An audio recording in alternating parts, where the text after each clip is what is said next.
Mateus capítulo 26, versos 40 e 41, está escrito assim: E voltando para os seus discípulos, achou-os adormecidos. E disse a Pedro: Então nem uma hora pudeste velar comigo? Vigiai e orai, para que não entreis em tentação.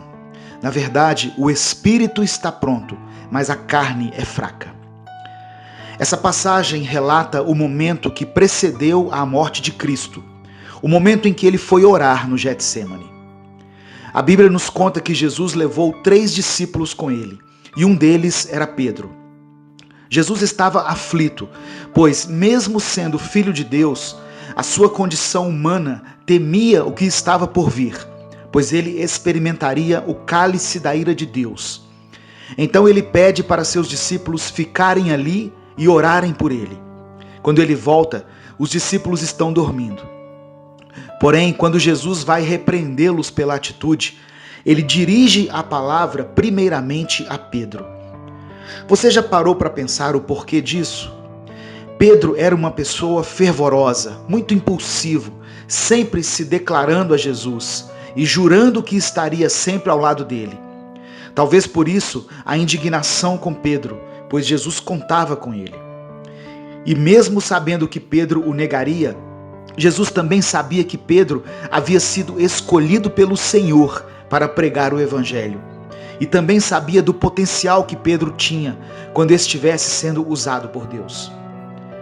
Nós sempre usamos a frase, Deus não precisa da gente, numa tentativa de mostrar o quão poderoso e suficiente Ele é.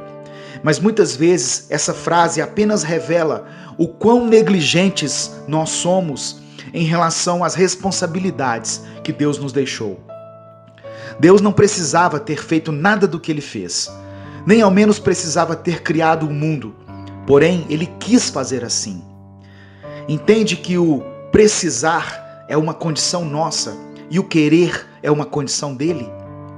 Deus não precisa que você o adore, que você revele a glória dele ou que você ame o seu próximo, mas Ele quer que você faça isso. É a vontade do Senhor.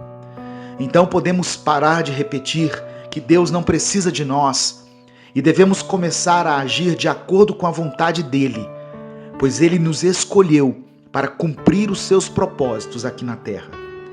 Eu quero orar por você.